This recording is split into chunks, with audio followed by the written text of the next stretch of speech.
Bonjour, aujourd'hui on va traiter la section 3 du chapitre 6, gestion financière, qui va porter sur le bilan fonctionnel et l'analyse de l'équilibre financier. Dans cette partie, l'élève doit être capable d'établir le bilan fonctionnel et d'analyser l'équilibre financier et proposer les solutions adéquates. D'abord, quelles sont les insuffisances du bilan comptable? En effet, le bilan comptable est très détaillé et surtout, il ne montre pas clairement les fonctions d'investissement, de financement et d'exploitation. Il n'est donc pas établi pour des fins d'analyse financière. Commençons d'abord par expliquer qu'est-ce qu'un bilan fonctionnel. En effet, le bilan fonctionnel est un document de gestion élaboré à partir du bilan comptable, en valeur brute bien sûr. Le bilan fonctionnel est présenté en grande masse. Il est le support d'analyse financière. Très important, le bilan fonctionnel doit toujours être établi en valeur brute. Ainsi, chaque élément doit être analysé suivant le principe d'appartenance à l'une des trois fonctions, c'est-à-dire l'exploitation, l'investissement et le financement. Alors, commençons d'abord par faire le passage du bilan comptable au bilan fonctionnel. Le bilan comptable est composé des actifs non courants, actifs courants, capitaux propres et passifs non courants et passifs courants, alors que le bilan fonctionnel est composé des emplois stables, ressources stables, actifs courants et passifs courants. Concernant les reclassements, d'abord, le passage du bilan comptable vers le bilan fonctionnel se fait en valeur brute. Ensuite, il y a des reclassements des actifs courants vers les emplois stables, des passifs courants vers les ressources stables, et il y a des reclassements de part et d'autre des emplois et des ressources qui concernent les amortissements et les provisions sur les éléments d'actifs et les effets escomptés non échus. On va commencer par les emplois stables qui seront établis en valeur brute. Donc les immobilisations incorporelles, corporelles et financières seront en valeur brute, alors que les autres actifs non courants seront à l'identique. Concernant les actifs courants, les stocks seront établis en valeur brute. Les créances clients, on part des clients et comptes rattachés du bilan comptable en valeur brute, auxquels on ajoute les effets à l'encaissement, les effets à l'escompte qui se trouvent dans la note de liquidité et équivalent de liquidité. Et bien sûr, on va ajouter les effets escomptés non échus. Rappelons que les effets escomptés non échus ne font pas partie du bilan, ce sont des valeurs hors bilan, donc on les retrouve en renseignements complémentaires. Toutes ces valeurs vont donner ce qu'on appelle les créances clients. Les autres actifs courants seront à l'identique. De même pour les placements et autres actifs financiers. Maintenant, on part des liquidités équivalentes de liquidité du bilan comptable, desquelles on va retrancher les effets à l'encaissement et les effets à l'escompte qui ont été rajoutés parmi les créances clients. On trouve ce qu'on appelle la trésorerie de l'actif. Concernant les ressources stables, on part du bilan comptable, on prend les capitaux propres avant affectation, on rajoute les amortissements et les provisions des éléments de l'actif, et la provision pour risques et charges, c'est la provision du passif qui se trouve dans la rubrique passif non courant. Ces éléments vont donner ce qu'on appelle les ressources propres. Pour les passifs non courants, on prend les emprunts du bilan comptable, auxquels on va rajouter les autres passifs financiers non courants, et les échéances à moins d'un an sur emprunt non courant qui se trouvent dans la note des concours bancaires et autres passifs financiers, ce qui va nous donner les dettes financières. Concernant les passifs courants, on va partir des dettes financières qui sont les fournisseurs et comptes rattachés qui existent dans le bilan comptable. Pour les autres passifs courants, ils seront pris à l'identique. Pour les autres passifs financiers courants, on peut les calculer de deux manières. Soit en partant de la note concours bancaire et autres passifs financiers, et on prend le compte emprunt courant et intérêt couru, soit on part du total du concours bancaire et autres passifs financiers du bilan comptable, et on retranche échéance à moins d'un an sur emprunt non courant, qui a été rajouté parmi les dettes financières, le compte concours bancaire qui va faire partie de la trésorerie passive, et le compte banque à solde créditeur qui va faire aussi partie de la trésorerie passive. Passons maintenant à la trésorerie du passif. On va mettre le compte concours bancaire courant, on ajoute le compte banque à solde créditeur et bien sûr les effets escomptés non échus qui ont été rajoutés dans les créances clients. Conseil: procédez de façon méthodique en indiquant clairement les reclassements et les retraitements effectués. Vérifiez à chaque fois l'égalité entre emploi et ressources. Passons maintenant à l'application. On vous donne en annexe le bilan de l'entreprise Vox établi au 31/12/N et des informations complémentaires dans le but d'établir le bilan fonctionnel. Voilà, comme vous le voyez, vous avez le bilan comptable de l'entreprise Vox.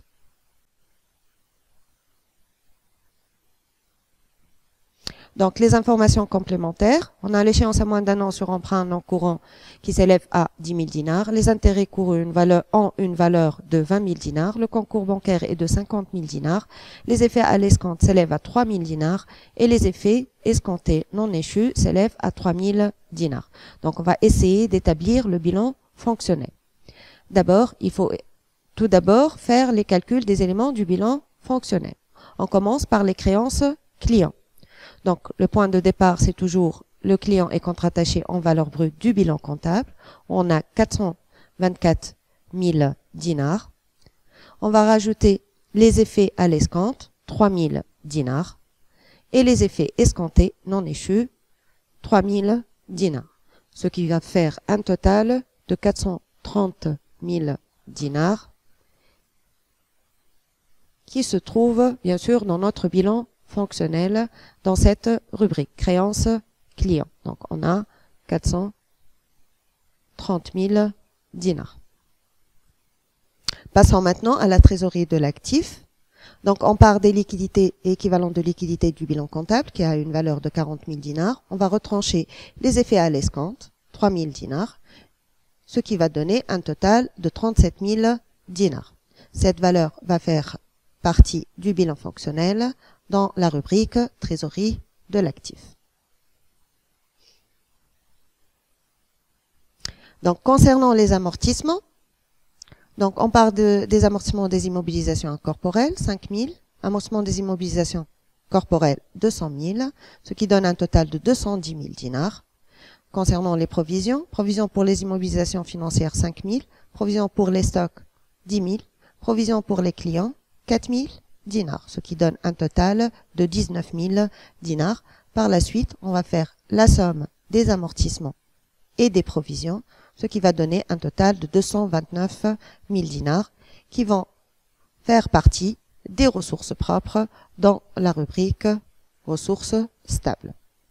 Concernant les dettes financières, donc on part des emprunts du bilan comptable, auquel on va rajouter l'échéance à moins d'un an sur emprunt non courant, 10 000 dinars, ce qui donne un total de 190 000 dinars et qui va faire partie des dettes financières dans le bilan fonctionnel.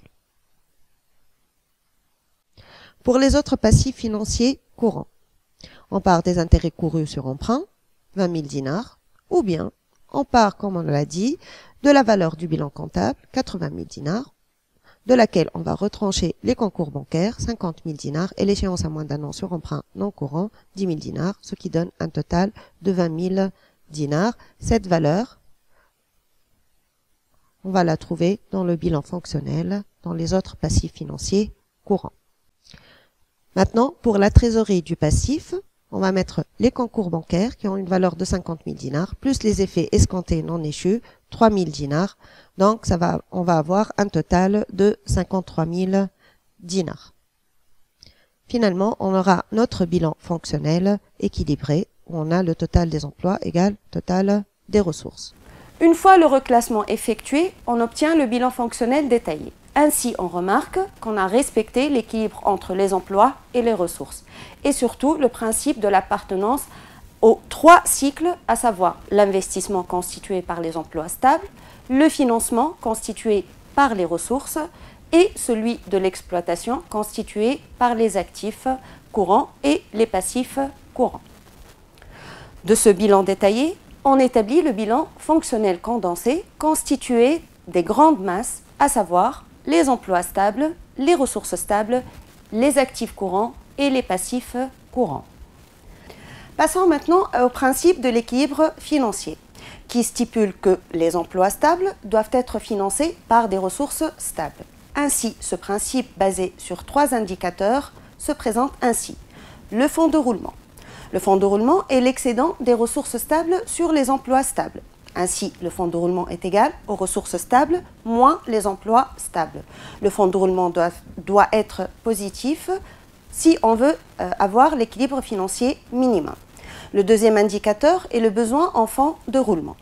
Le besoin en fonds de roulement représente le besoin de financement du cycle d'exploitation. Ainsi, il est égal aux actifs courants hors trésorerie moins les passifs courants hors trésorerie. Le troisième indicateur est la trésorerie nette. La trésorerie nette est l'excédent du fonds de roulement sur le besoin en fonds de roulement. Elle peut être calculée de 2 manières. Trésorerie de l'actif moins trésorerie du passif, ou bien fonds de roulement moins besoin en fonds de roulement, ce qui constitue l'équation de l'équilibre financier, car elle met en relation les 3 indicateurs. Alors, on va essayer de présenter schématiquement les 3 indicateurs. Commençons d'abord par le fonds de roulement, qui représente l'excédent des ressources stables par rapport aux emplois stables. Donc, ça représente ce surplus de ressources stables.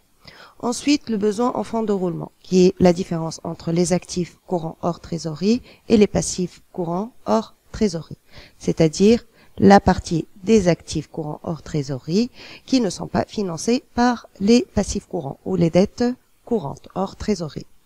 Ensuite, on va calculer la trésorerie nette par la différence entre la trésorerie de l'actif et la trésorerie du passif. Donc, comme vous pouvez le voir, la TN, c'est l'excédent de la trésorerie de l'actif par rapport à la trésorerie du passif. Interprétons maintenant les différents indicateurs. Donc, le fonds de roulement sert à financer le besoin en fonds de roulement généré par l'exploitation.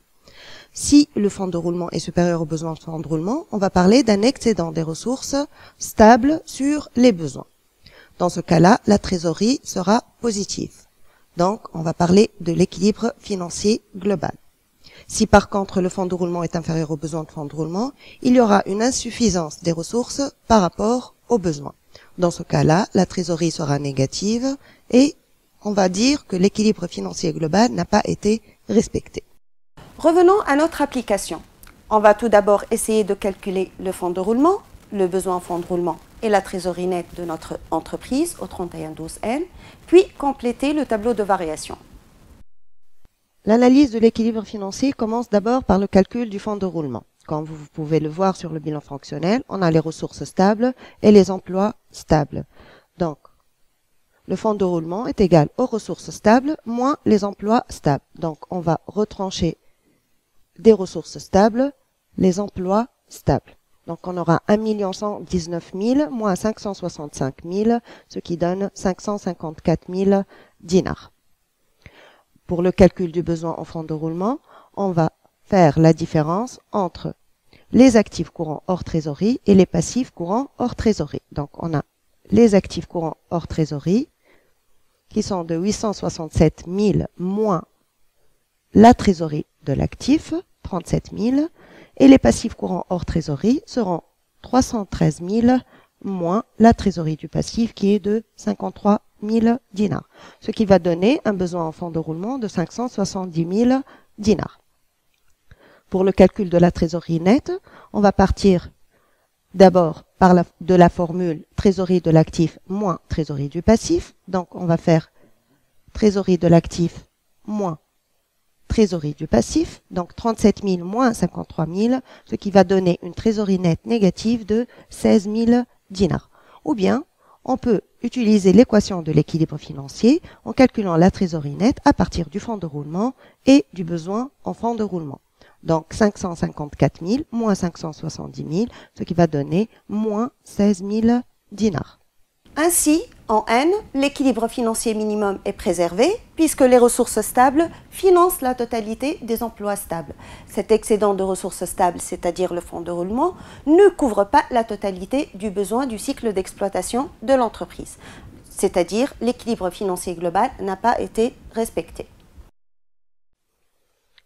Passons maintenant au tableau de variation de l'équilibre financier. Donc, à partir des calculs qu'on a déjà effectués, on a un fonds de roulement de 554 000 en N, 500 000 en N-1, ce qui va donner une variation positive de 54 000 dinars. Pour le besoin en fonds de roulement, en N, on a 570 000 dinars, en N-1, 400 000, ce qui va donner une variation positive de 170 000 dinars. Concernant la trésorerie nette, comme on l'a déjà calculé, elle était négative de 16 000 dinars en N. Par contre, en N-1, elle était positive de 100 000 dinars, ce qui va donner une variation négative de 116 000 dinars. On va essayer d'interpréter ces variations. Donc, on remarque que l'augmentation du besoin en fonds de roulement est plus élevée que l'augmentation du fonds de roulement, ce qui va générer une chute de la trésorerie nette. On peut toujours chercher des solutions pour diminuer le besoin en fonds de roulement en essayant soit de diminuer les stocks en achetant en plus petite quantité et par conséquent en accélérant la rotation des stocks tout en évitant sa rupture, soit diminuer les créances en diminuant les délais accordés aux clients. Cependant, il faut respecter la moyenne du secteur afin d'éviter la fuite des clients vers les concurrents. Ou bien on peut aussi augmenter les dettes fournisseurs en rallongeant les délais crédits fournisseurs. Si par contre notre besoin est structurel, on doit chercher des ressources stables par l'augmentation du capital par exemple ou par des nouveaux emprunts à long terme ou bien réduire les emplois stables par la cession d'anciennes immobilisations. Voilà, merci pour votre attention et à bientôt pour une autre présentation. Au revoir.